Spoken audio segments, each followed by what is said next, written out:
All right, YouTube, we are kicking off this episode with this portion of the Hall of Fame. We're going to run through the rest of the Hall of Fame, not including Triple H. And I'm here with a new friend, Mike Ace Darling Madarlo. Maraldo. Maraldo. Let's go. Keep, It's the keep Italian. it I'm not in. Italian. Keep I'm it not in. We're Italian. Forget just gonna about it, keep. right? We screwed up the first spot, or he's gonna keep going. You know, Yeah, we're just going to work through it, right? it's all So good. Yeah. we Thanks for got having me on. Yeah, absolutely. We've done a few things together that are not out yet for Cronoso, which is our 80s, 90s podcast here. But Mike, tell us a little bit about yourself and what you've been up to. What have I been up to? Not much for wrestling except my YouTube channel, Wrestling Then and Now. If you want to check it out, I post wrestling videos, wrestling interviews every single day on YouTube, on TikTok, Wrestling Then and Now. A little bit about myself. I wrestled for the WWE, WCW, every single independent in the Northeast for about 15 years, and now I talk wrestling and make new friends on YouTube. Yeah, that's what we're here. I thought you'd be perfect to do the Hall of Fame portion of our WrestleMania preview weekend, and you were available, and I'm glad to have you. Glad to be here. All right, so we're going to start with Lex Luger. Personally, I feel that Lex could be a headliner, but I am glad Lex is getting in as he's still alive. Where unfortunately some of these guys get in past their lives. But I'm really happy for Lex. I was a big fan as a kid, and I'm even a bigger fan as I kind of get a little bit older here. Let me give you a quick few seconds on Lex, and I'd love to hear your thoughts. All right, so Lex debuted on Halloween night, 1985. Before wrestling, he played football for Penn State as a freshman before transferring to the University of Miami Hurricanes. After playing college, he went to the CFL and signed with the Green Bay Packers. In the past, I've done a show with Kelly Nelson where it was touchdowns to turnbuckles, where we did NFL players, college players, CFL players, and we kind of went over their football career and then their wrestling career. And there was a 7-part series. I'm going to link it at the end and the link bio. We did Lex in long form if you're more interested in that, guys. But yeah, Lex had a pretty good football career before jumping into wrestling. He peaked in the Crockett promotion starting in 87 and lasting to 91 when it was WCW. Jumped to the WBF in 92 before finally going to the WWF in 93, first becoming the Narcissist, and then in the summer becoming the All-American Lex Luger. His peak moments was SummerSlam 93, winning via countout in the main event, winning the Royal Rumble in 94, and being in a title match at WrestleMania 10. And then again, he benefited from a expired contract, debuting at the Mall of America, debut at Nitro, winning the World Championship against Hulk Hogan in August of 87 in an awesome moment for the second time being a WCW World Champ, and then kind of was in the Wolfpack and expired as WCW expired and later retired in 2006. Mike, what's your overall Oh, thoughts on Lex Luger, man? could you repeat that? I missed some of that. Really? No, I'm kidding. That was great. You, you ripping I it, love bro? yes, I loved Lex as a kid. Yeah. I thought he was uh, would he would he measure up on the Meltzer scale these days with stars? No, he didn't get stars. He was a star. Yes. Big difference. I loved watching Lex as a kid. I think he's a first round ballot Hall of Famer for sure. Long Yeah. overdue. It is good. It is good that he's in while he's still alive. I get to see Lex at conventions now, and I go up to him and I say, hey Lex, it's the truth. He was always so nice to me. He was. He has a bad rap. Lex was always like he always stopped if I had a question about working out. He'd stop and answer the question. I'd say, Lex, you're always so nice to me. He goes, so you were the guy I was nice to back then, That's because great. he admits that he was just a jerk back in the day, but he never was to me. Uh, Won the world title in the peak of the Monday Night Wars Yep. against Hulk Hogan. Yep. Right Great there, moment. right there, that could be enough Hogan for the tapped too in the Hall of Fame. torture rack too. It was Oh unbelievable. yeah, he did. Yeah, and the Mhm. big celebration was good. Like you said, good feel good moment. He was on top in the WWF. Yep. He was on top in WCW before he left. It's well deserved. Yeah, he even headlined a Star Kid that I forgot in 1988 with Ric Flair in a great match. That's probably my favorite Lex Luger match. It's a fantastic match. And he would win the world title again in 91. Lex had him in the torture rack. His leg buckled. Rick fell on top of him with his feet on the ropes. 1, 2, 3. Right? Yep. I have a Protected crazy him in the memory. finish though, right? I have a crazy memory when it comes to when it comes to old school wrestling matches. That was our featured match for Touchdowns to Turnbuckles, was that match, and it was fantastic. I hadn't seen Yeah, it in forever. yeah, I can't gush enough about it. It's awesome. yeah. Loved it too. But I'm glad that Lex is going to be able to enjoy this too. Like, I'm sure it's going to be a big weekend for him himself. And do you think we'll get Sting and inducting him, or too much politics? Hmm. I think that Sting and Tony are tight, and if Sting wants to do it, I can see Tony letting him. Yeah. But I don't know. We'll see. And then I was saying, well, Opportunity. Flair would be a good backup, but I think he's still under an AEW contract, so I'm not sure if he's available either. Yeah, I don't know. I don't know how his relationship is with the WWF right now, or WWE, excuse me. Yeah, so I'm not sure who's going to induct Lex. Maybe Tatanka. Who knows? Tatanka's the man who sold out to the $1 Million Man against Lex Luger. Come on. I got you on that one. Yeah, no doubt. So overall, well deserved, underrated too as a top tier guy for sure. Yes, agreed. Again, remember hopefully your one takeaway is Lex didn't get stars. Lex was a star. That's No doubt. a lesson for the kids these days. He's a airport test times 1,000 too. Yep, true. Very No true. doubt. And the name, Lex Luger, what a cool name. Yeah, very cool. It's So good for him. all right. I'm not sure how these guys would do well in an airport check for different reasons in a way. Like because they're big, massive dudes, the natural disasters. So they debuted together in 1991 and disbanded in early 93. Earthquake passed away in 2006 due to bladder cancer. Quake peaked in the summer of 90 with his feud with Hogan, with a big match at SummerSlam 90. Would bounce around the WWF and WCW through the 90s. His solo debut was in 1987, and he would retire in 2004. Fred Ottman had a great handful of gimmick. Probably most famous was Typhoon, and the most infamous was the Shockmaster. He debuted back in 1984 and retired in 2009. Together, they were one-time tag team champs, defeating Money Inc. in my home city of Worcester, Massachusetts in July 1990. I think I was in attendance for this. I'm going to have to ask my father. I'm pretty sure I was. I have a memory of the Earthquake and Typhoon, and they feuded with Money Inc., LOD, and the Bushwhackers, most famously. Overall thoughts on the natural disasters? What's funny what you just said. I was going to tell you they won the titles in Worcester, Mass. The reason I remember that was the first TV taping I ever did in my life. No I was shit. 18 years old. It was July, end of July, and yeah, it was the first TV I ever did was the Natural Disasters winning the tag belts. I couldn't What a believe how coincidence. big they were back then. Just massive. Fred Ottman has to be one of the nicest people you're ever going to meet. I don't know if you ever go to a convention. If you ever get a chance to talk to Fred Ottman, I've talked to the guy 50 times. Love the man. Wonderful person. Earthquake, I never had a relationship with.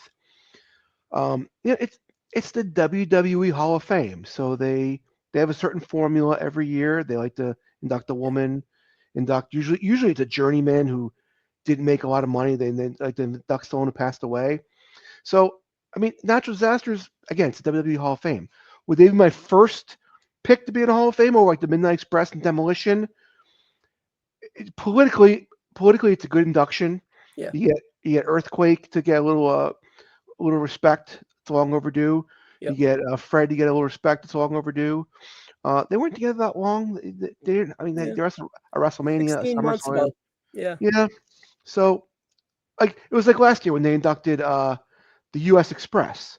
Yeah. They should have. I thought Mike Rotundo and Barry Windham as singles had much better runs than the U.S. Express as a team.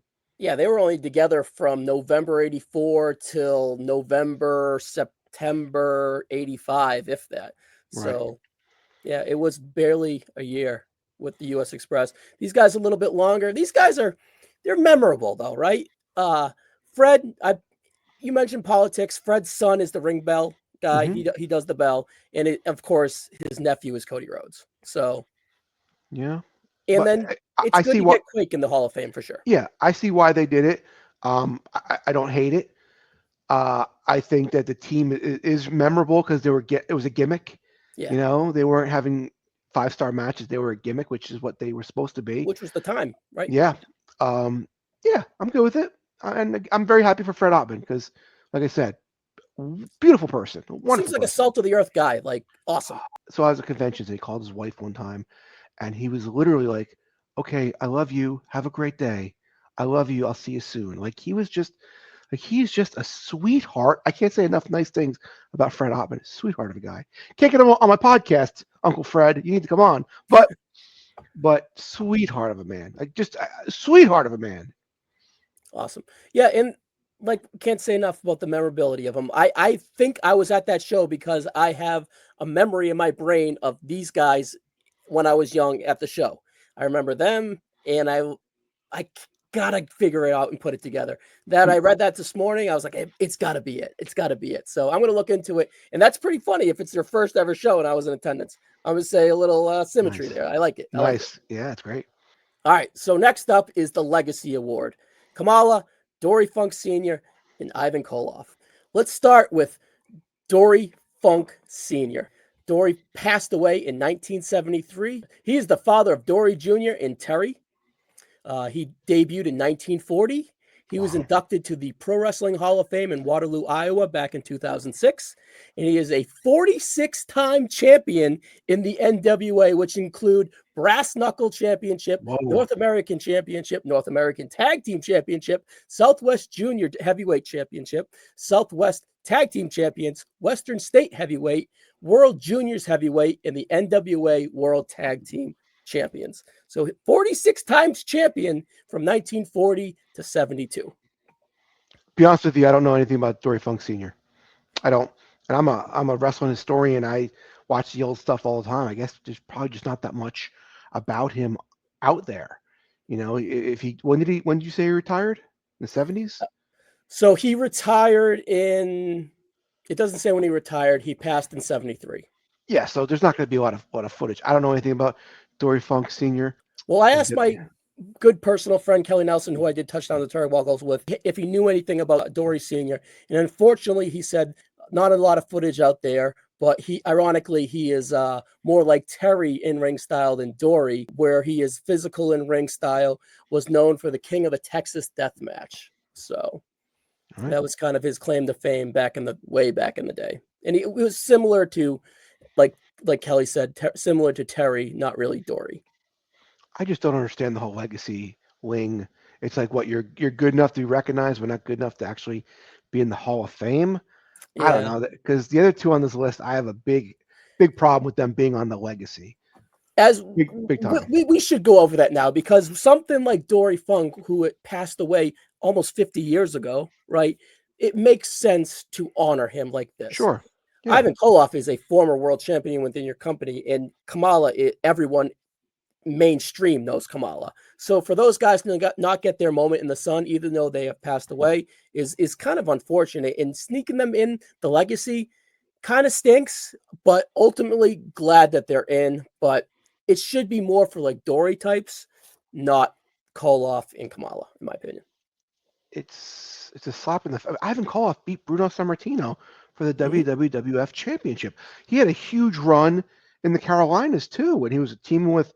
He was on top everywhere. Ivan Koloff. Now the Yeah. man deserves a spot in the Hall of Fame, and his family should be recognized. He should be recognized in front of his family and be an actual inductee into the Hall of Fame. Ivan Koloff, what a worker he was. He was Yeah, amazing. here's his little summary right here. He passed away in 2017 to liver cancer. He debuted all the way back in 1963. He was inducted into the Pro Wrestling Hall of Fame in Waterloo, Iowa in 2006. He was billed as the Russian Bear, a bearded villain from Ukraine managed by Lou Albano. And in 1971, he would make history by dropping a leg drop off the top rope and defeating Bruno Sammartino, ending a 7+ year title reign, leaving the Madison Square Garden fans in shock and awe. However, he would go on to drop the title to Pedro Morales in just 21 days. He continued to show up in the WWF through the 70s and also in the NWA in the 70s and 80s, winning many regional tag team titles in Georgia, Florida, and Mid-Atlantic. And in the mid-80s, he would find himself a part of a villain group called the Russians in the Crockett territory, and he would stay active all the way to 1994, and then he would wrestle sporadically till 2013. Yeah, Ivan Koloff was a machine too. He Yes. he was he was go go go. He was high work rate before the high work rate bumping heels. So nothing but respect for Ivan Koloff. He should be in the actual Hall of Fame. That kind of really upsets me. Yep, Um, no doubt. but I mean, hey, I guess something's better than nothing. But I there had to be a reason why he wasn't in there before. There had to be. Well, if you want me to kind of expand on that, he was a part of that concussion lawsuit in the early 2010s, There you go. and unfortunately for him, that lawsuit disbanded in 2018 after he passed. So, Yeah, well, that's uh, why. but the Hall of Fame existed well before that, so he should have easily been in. That's why Demolition probably isn't in. That's why Slick Yep. isn't in. You know, a lot of guys aren't in because of that concussion Raven, even, lawsuit. right? So, yeah, on it's petty, but Triple H seems to kind of maybe get past stuff, and hopefully he gets past that. And unfortunately, he's here for the legacy, but ultimately he's getting in. Kelly gave me a little thoughts on Ivan. Ivan was an all-time worker, top of draw in the late 60s to the early 80s. Win over Bruno Sammartino in 71 was the most famous match to that date. A lot of great to good matches on tape for Ivan. So yeah, like you Absolutely. said, he seems to be a great worker. Yeah. And that Bruno match was pretty short, right? I don't remember the length. I just remember the ending of it because they always showed the clip of Bill Apter told me. You know Bill Apter? Yep. He told me that he was there that night and that Wow. the place was just it went silent. It went silent. People were crying Unbelievable. afterwards. What a Were moment. crying. Yeah, crying. People were crying. That's really cool. Well, we'll have to link that. I'm sure it's on your channel. We'll have to link that. That's really cool. Kamala passed away in 2020 due to COVID-19. He debuted all the way back in 1978, starting with the name Sugar Bear Harris, mostly wrestled in the South through various promotions. However, in 1982, in Continental Wrestling Associations, Jerry Lawler, Jerry Jarrett, and Kamala developed Kimbala and would Hmm. later adjust the name to Kamala, a vicious Ugandan headhunter. Through the 80s, he had stops in Memphis, Mid-South, WCW, WWF, to name a few, with the peaks in WWF being in 1984, where he had moments with Hulk and Andre. Back in 1986 to 87, he had a historical feud with Hulk all the way from November to February 87 and had really good business at MSG with Hulk. And then he would have stopped again in 92, 93 with The Undertaker. He had a tremendous amount of respect throughout the business and a much memorable character and whatnot. So, what's your overall thoughts on Kamala? I remember as a kid saying, "Oh my God, Hulk Hogan's wrestling him at the Garden." I mean, every time Hogan wrestled, I said Hogan's going to win. I said, I don't know if Hogan can beat this guy. Like I believed Kamala was believable. The music, like he was a good package. You know, he had the music, he had that face, he had the kimchi, he had the wizard. Like he was produced well with his whole look and his music and everything. Great worker. That guy does a big splash off the top rope. Mm-hmm. You know, you never hear Kamala's dangerous in the ring. You never hear anything bad about Kamala. I think he should be in the Hall of Fame by himself. It's amazing. He has such a huge run in like 87, 86, and he's never been in WrestleMania. It's crazy. Yeah, that's crazy, right? He was maybe he was the backup of the backup plan in 87 for WrestleMania 3. And then yeah, WrestleMania 9 he was scheduled but he got bumped to the pre-show or his match got No, bumped off. Either way, I got bumped off. Yeah. it got bumped off. So, yeah, it's unfortunate. SummerSlam in London Hmm. 92 with and then Yep. Survivor Series later that year with the Undertaker, but Yep. yeah, never ever. Damn, that's unfortunate, huh? Yeah. I think he should go in the Hall of Fame by himself. Innovative, and just the fact that he was a black man in the '70s in the South. I mean, you have to have some, you gotta. Thick skin. Yeah. Yeah, yeah, And some balls exactly, too, right?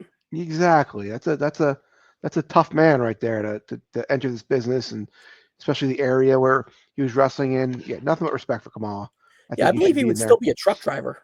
I think he financially struggled a little bit is the story.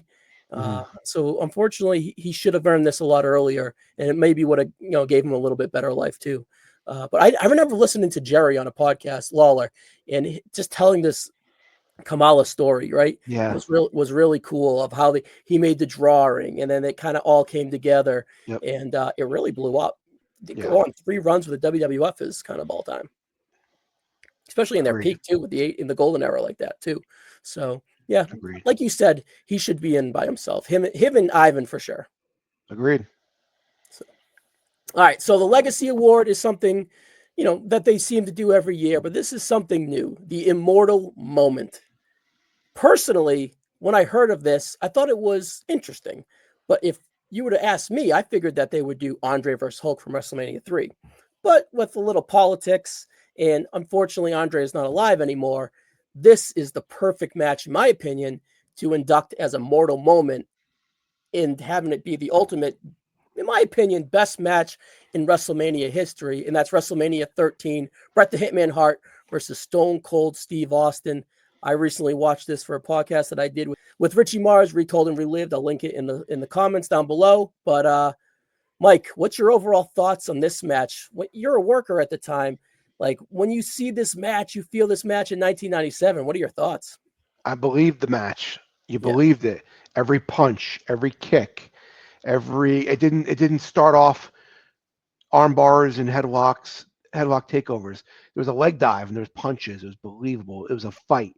And let me tell you, if you gave this creative to two other guys, walk in there, one's the heel, one's the face, walk out the other way, it would not get pulled off the way these two did it. That's hard to do. It's hard. It's hard to be loved. It's hard to be. It's easier to be hated, but they had the mission in mind and they executed it to perfection. I don't know if I like the whole Immortal Moment Award because who knows where they're gonna go with this? You know what I mean? Like, I can see it getting pretty. 10 years from now, they're gonna be. I don't know. Doink the Clowns match at Survivor Series with I was gonna think, what is it Gimmick going to and be? Pink.